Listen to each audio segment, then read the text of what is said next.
Bibles to Genesis 37, verse 1. We read it a little bit earlier in the service, so we won't read it again here, but we certainly are going to refer to it. Genesis 37, the first verse, page 60 in our pew Bibles. Did you hear about the church that was constructing a new building? And in the process of the construction, the pastor of the church got to know the construction crew and had conversations. And he said to one of the workers, hey, didn't you tell me that you had a brother who's a pastor? And the guy said, yeah, I did tell you that. And the current pastor, he says, well, you know, it's kind of funny how things work out. They're not divided very equally in life. I mean, you're a bricklayer, he's a pastor, and the guy says, oh no, you're right, it's not equal at all. He says, my brother couldn't lay a brick to save his life. You think about what that, just think about that for a while. It'll get funnier the longer the day goes on. Family banter, right? Brothers talking about brothers. It can be healthy and it can be humorous. But family friction can lead to fractures, fractured relationships. Genesis 37, we already read it, is an example of a fractured family. It might even be the premier example in the Bible of a fractured family. And the Bible is very clear that the breakup of family is an effect of sin. Right from the get-go, when sin enters, Adam and Eve are divided. Right? They're fractured. They start blaming each other and pointing the finger. It doesn't take long until one brother kills the other. Right? Cain kills Abel. Noah, even the one God used to save the world at that time, he even found out his sons. There was a fracture among them and among him.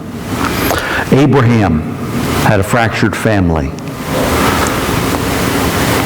Jacob, the account of his children, clearly fractured. David had a fractured family. King David. Even Jesus had a fractured family. You read the New Testament, you find out that for most of his life, he and his brothers were not on the same page. They had a little bit of disdain for him, even during the time of his ministry. They didn't think too well of him. So fractured families are more common than you might think. If you are in one, part of one, you might think that you are in the minority. Let me suggest to you, you are in the majority. If you look at the stats in schools, the majority of kids in schools come from broken families. It's the way it is. It's more common than you might think. And it can happen to the best of people despite the best efforts. Right? There is no formula that you can employ that guarantees your family will not be fractured. And there's a good reason for that. Because your family, fractured or not fractured, is not only up to you. It is up to everybody else in your family. And so you can be the best possible example of whatever your role is in that family. You can honor God as much as you want, but there are other people involved. And when there are other people involved, the chances for a fracture just start to skyrocket. Right? You know people. You are one. And you know what happens. It doesn't have to be a family. It can be a neighbor. It can be a workplace. You start to involve other people, and the risk of a break in relationships increases. It reminds me of one of the funniest church jokes, right? This guy who's marooned on a desert island for 10 years, and they finally find him. And they're amazed that he's survived. And they want to know, how did you make it? He says, well, there's the house I built, and here's the well I dug, and here's my storm shelter, and I was able to get food and water. And they say, well, what's that building? He said, well, that's my church. And they said, well, what's that building over there? He goes, well, that's the church I used to attend. Sometimes you don't even have to add people to have a breakdown of relationships. The causes of this kind of thing, sometimes they're clear and widespread, right? It's so, in Genesis 37, it's so obvious. It's so widespread. Sometimes it's that way, but sometimes it's singular, right? Sometimes it's one person. It's not that everybody else is perfect, but there's one person in the mix. And it just seems like there cannot be peace. There's constant friction and agitation, and try as you will to be a peacemaker, it just doesn't seem to work. So there's this whole spectrum. And of course, it's never us, right? It's always somebody else. And we'll get to that in a minute. So I want you to look with me at Jacob and these 12 boys of his. We already read the text. Let me highlight a couple things so that we understand the situation. Okay, Joseph is next to the youngest child. There's one younger than Joseph by the name of Benjamin. We're told here he's 17. Now, if you do a little math, you kind of get an idea that where's Joseph at and where are the other brothers who are older than him? The rest of the brothers are up to at least 27 years old. How they're spread out, we don't quite know. But the oldest is going to be at least 27, if not older. He could be in his mid-30s. So we don't have a real tight timeline of all of their ages. But that's a picture. He's 17. The rest of them are older except one. Verse 2 says he brings a bad report to his dad about his brothers. I can tell you from being the youngest of 3 brothers, it's not going to go well for you when you bring a bad report about your older brothers, right? And you won't get it from mom or dad. You're going to get it from the older brothers. Trust me. I know. I know from personal experience. But here he is. What's he doing? He's being a tattletale. He's being a snitch, right? Saying things about his older brothers. It doesn't go well. We know that the text says he's more loved by his father than the rest. His dad makes him a coat, right? A special coat, and he wears it. And this whole scene starts to produce hatred, the text says, between his brothers and him. And it says they can say, NIV says, no kind word, no peaceful word. No, when they're talking to him, there is no good conversation that they're having with this guy. It is friction, it is animosity. And they hate him because of how their dad treats them and him. He has these dreams, right? Two different dreams. And when he tells them, their hatred deepens. Right? They hate this guy even more, and they're jealous of his role. And it's so bad that even he gets a rebuke from the father who loves him more than the other. He even pushes his dad so far that he rebukes him. So you have a family here where there is parental favoritism in a maritally divided home. Rachel, Jacob's wife, is the one he loved. Leah, he doesn't. They both have kids. And there are 2 other servants that Bilhah and Zilpah that he has kids with as well. So you have 12 children, 1 dad, and 4 mothers. What could go wrong?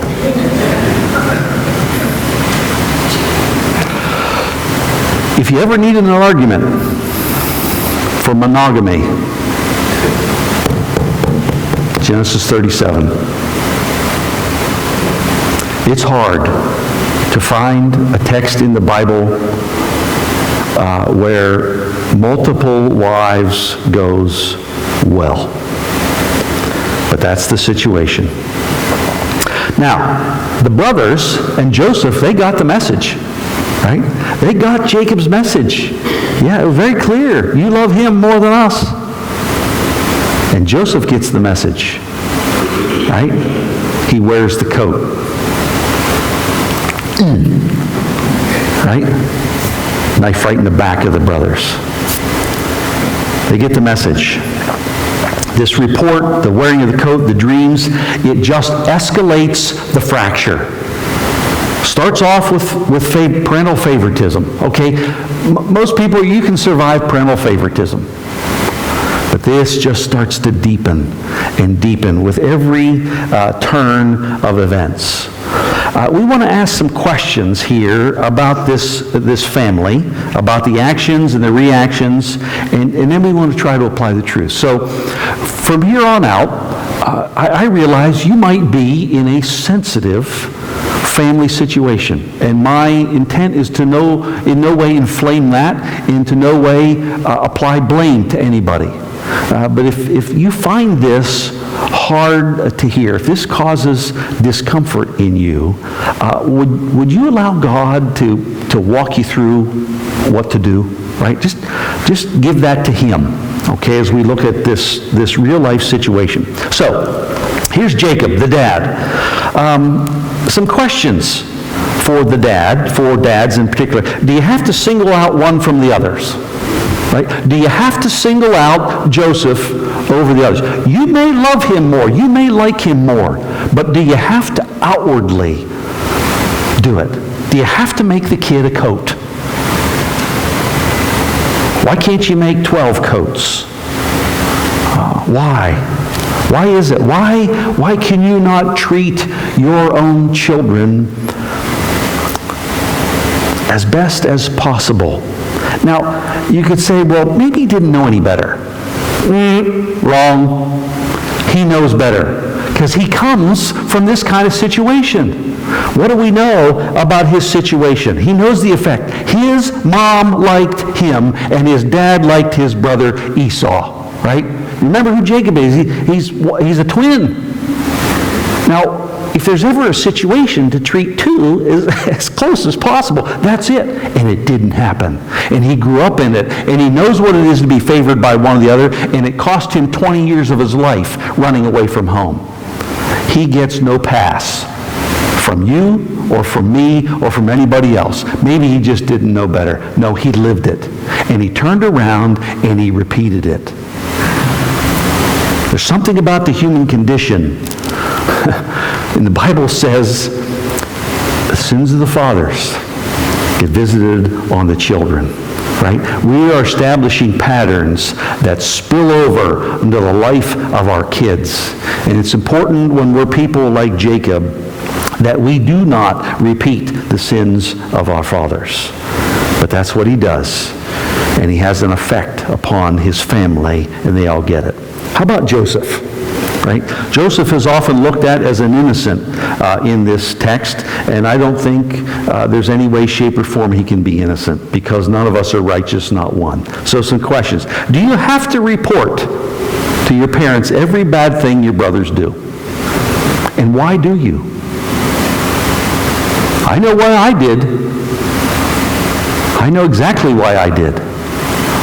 Because I wanted to be in good and have them in bad.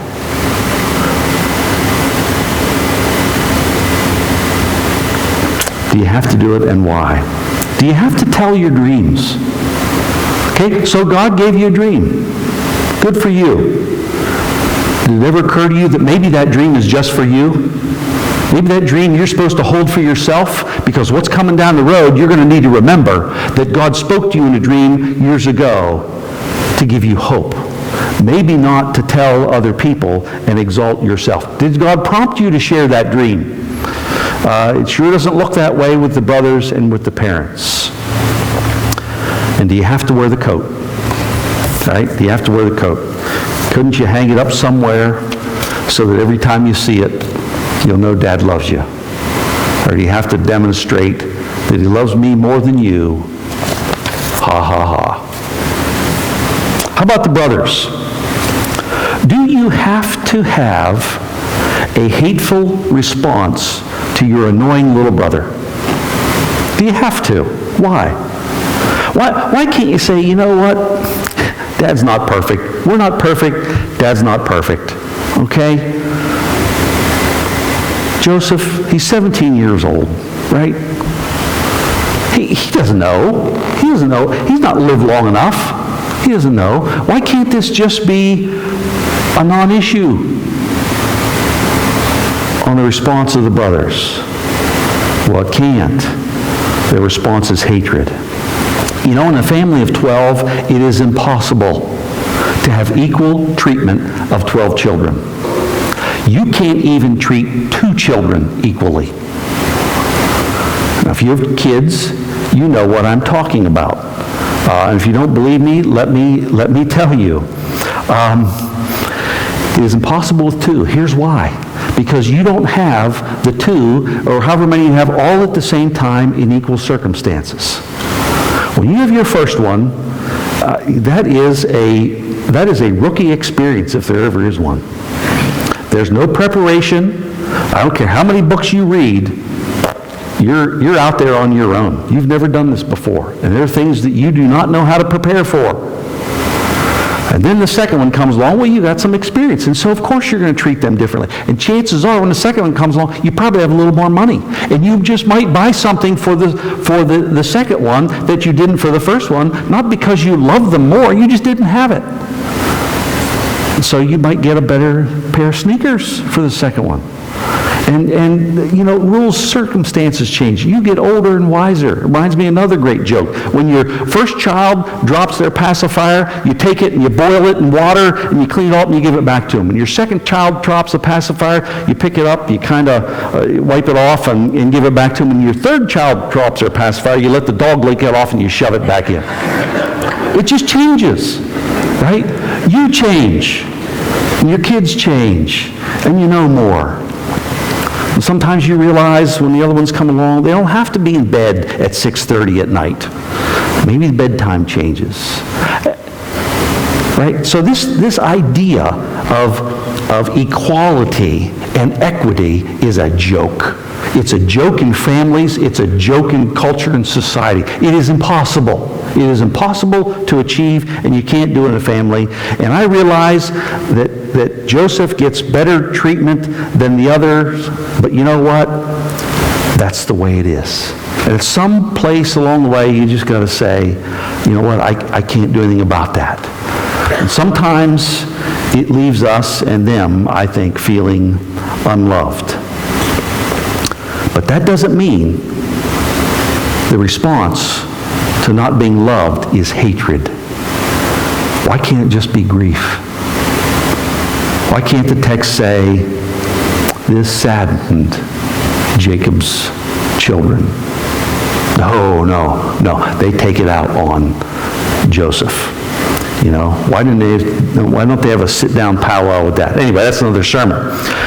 The point is this: unchecked and unquestioned and unexamined before God, here are the kinds of things that lead to a fracture, if not an explosion. And some of you know this far better than I do.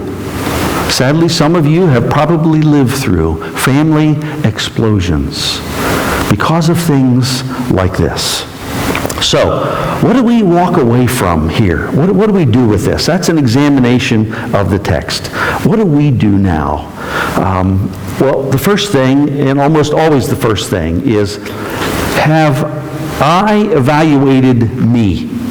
Right? Have you evaluated you? Here's the situation, okay?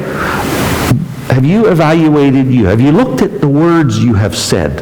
Have you looked at the actions and the reactions? Have you looked at your attitude? Have you asked yourself, what have I contributed here? Either through initiation, because sometimes we're the initiator of a fracture, or what have I contributed by way of response?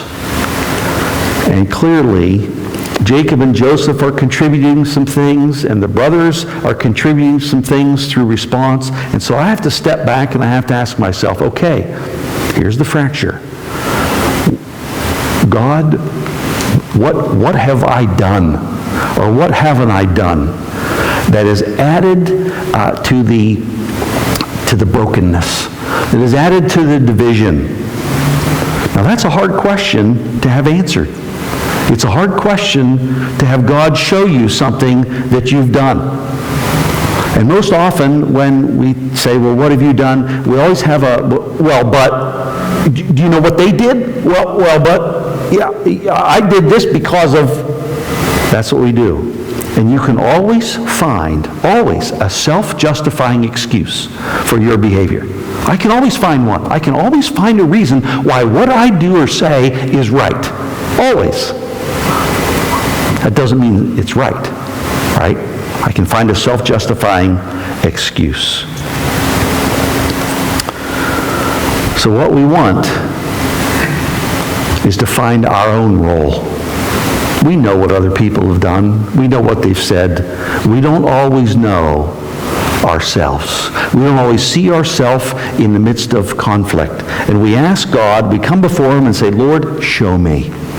Show me my words, actions, thoughts, reactions. Show me where I've poured fuel onto this fire. And I bear some level of responsibility. And my guess is, unless we ask, we're never going to know. Unless we ask, we're never going to see it. Somewhere along the way, we've got to ask, what am I doing here and what have I done? And maybe the answer is, look, this one's not on you. Good. But maybe something will come, right? And if something does come, if you ask God to show you, and next thing you know, He shows you something, what are you going to do with that? We evaluate ourselves and we apologize for what we need to. We issue an apology. You say, well, look, Pastor, if you think I'm going to go to somebody else who did what they did to me that is 20 times worse than whatever I did, and you think if I'm going to apologize to them, forget it. They need to apologize. They need to be the initiator. I love you, but no, they don't. You can't deal with them. You already know that. You can deal with you and what God says to you. If you think they owe you, we're going to get to them in a minute. You need to apologize. In the series entitled Love and Respect by Emerson Eggerichs, we've done it here at the church a couple times on marriage. Apparently Emerson thinks there's conflict in marriage. Anyway, in that series, he says, he gives this principle. My response is my responsibility. It is a insightful truth. I'm responsible for my response. Whatever you do to me, I own my response. You can't do something to me that is going to drive me to respond. I will choose how I'm going to respond to you. And so my response, I have to own that. And so when we think about apologizing, all we're doing is saying, Lord, you've shown this to me. I know that I've been wrong in this. This isn't an admission that nobody else has been wrong. It's just that I have been. And I do what I can to make that right. It's about me. It's about you. It's about our heart before God. And you know, apologies are disarming, right? When there's a fracture and there's division and hostilities, apologies are disarming. Well, I should say apologies that are done right are disarming. I wouldn't have said that if you weren't a jerk. I'm sorry. That's not. It's an apology the way it should be. They are disarming and they are door opening. They open the door. It is almost impossible to be angry at somebody who apologizes to you, who takes responsibility for their own actions and says they're sorry. I mean, if you've ever done it, you see people's response. They're like, first of all, most people haven't had anybody do that to them. They don't even know what to do with it, right? It's like a three-eyed zebra.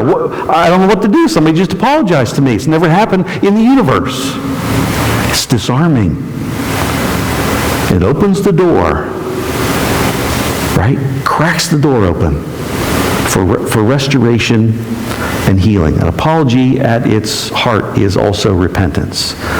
And if you aren't clear on how to make an apology, it's really quite simple.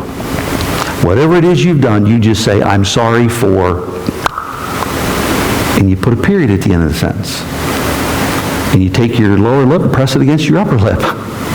And breathe through your nose. And see what God does with that. I'm sorry for calling you that. No explanation is needed. Everybody already knows. You just say, I'm sorry for this. You don't even have to ask for forgiveness. You can. But that's up to them, right? Forgiveness is on them. The apology is on you. It's on me.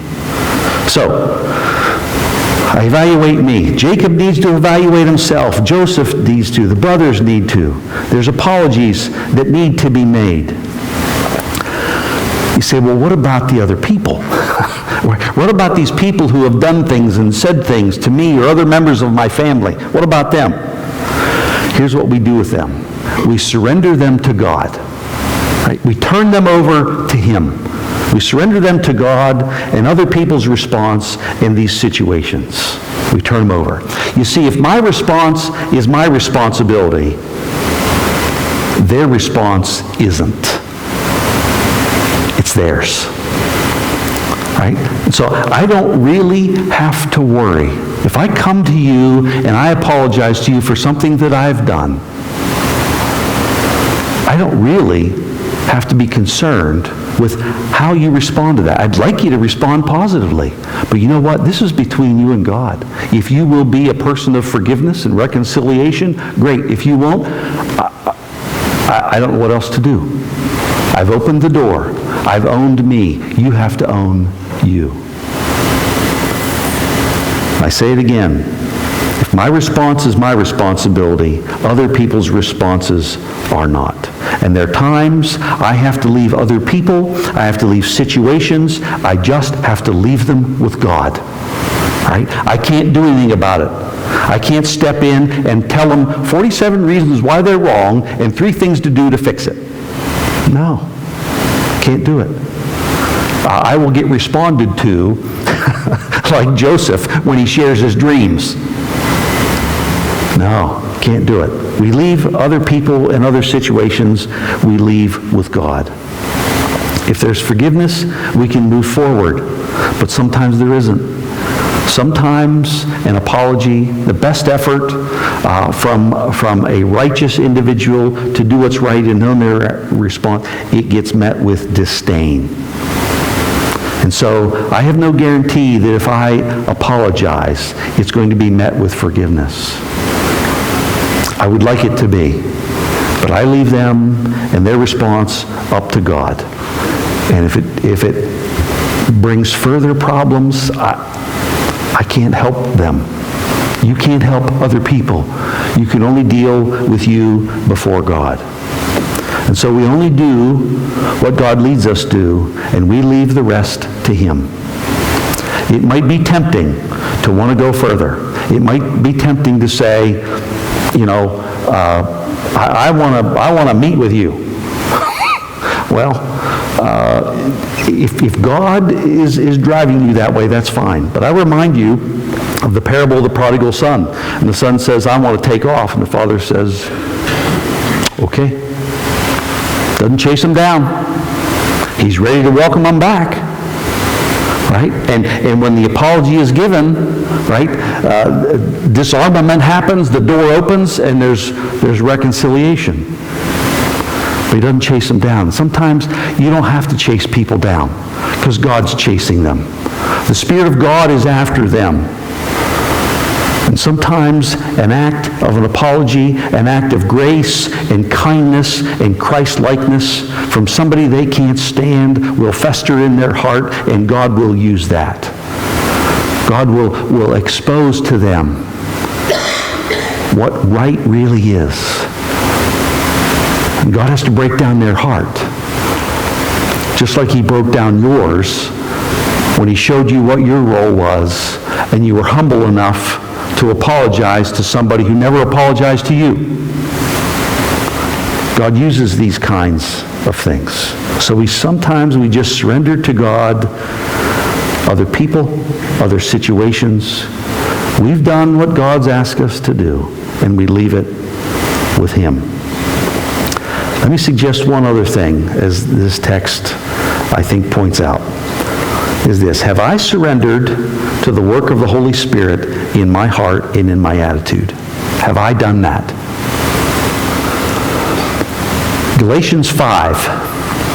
points out the truths of the fruit of the Spirit. And I remind you that the fruit of the Spirit is one thing. It's one fruit. It's got aspects to it. And most of us have read it enough. We know it by heart. Love, joy, peace, patience, kindness, goodness, gentleness, but let me point out to you three aspects of that fruit of the Spirit of God that He is trying to blossom in us.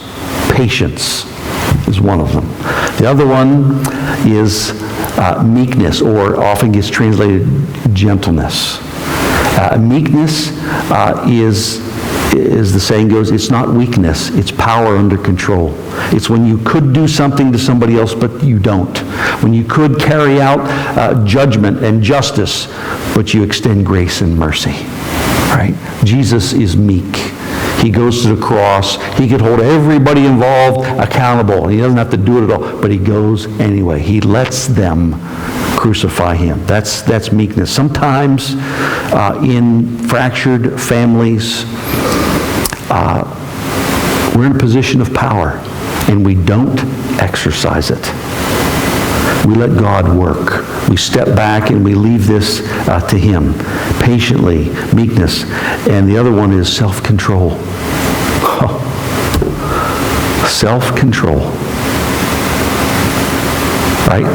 My response. My responsibility. The Spirit of God is in me so that when my whiny little favored 17-year-old brother wears his coat, what do? I don't hate him. I don't engage in jealousy. I exercise self-control because I've surrendered myself to the Spirit of God in His filling, in His indwelling. Right? So that He enables me not to say what I want to say. What I really, really want to say, and not do what I really, really want to do. Have you ever found yourself in a situation, the words, they're filled, your mouth is filled like a chipmunk with acorns. They're there, and you know exactly what you want to say, and you're ready, and all it takes is just a little opening, and well, when we're surrendered to the Spirit of God, we eat all that. We swallow it. We could, but we don't. Right? Self-control. You think about the difference in your life, in your relationship, in your family. If the fruit of the Spirit of God was being born of patience and meekness and self-control, how many things would never have gotten said? How many things never would have gotten done? Okay? And you can't do anything about the past other than apologize for your role and turn it over to God from here on out and trust Him to work. Here's a fractured family. No family is perfect. They just do not exist because we're involved in it. Right? It's not always easy. And there may be some things on your heart this morning that grieve you and that grieve you deeply. Maybe you've heard some things and now you think, I gotta go apologize. Maybe you have been carrying things, you need to turn them over to God, you need to surrender them. However you respond today, you need the grace of God, right? You need God's grace to help you say, I'm sorry, to help you let go. You need the Spirit of God and His grace in your life to be meek and to be patient and to be self-controlled. You need to turn it over with Him. And obviously our prayer today is that we will experience families that get reunited, that get mended, where there's reconciliation. But we can only deal with us, and we surrender the rest of this to God, and we ask for His grace. Let's pray.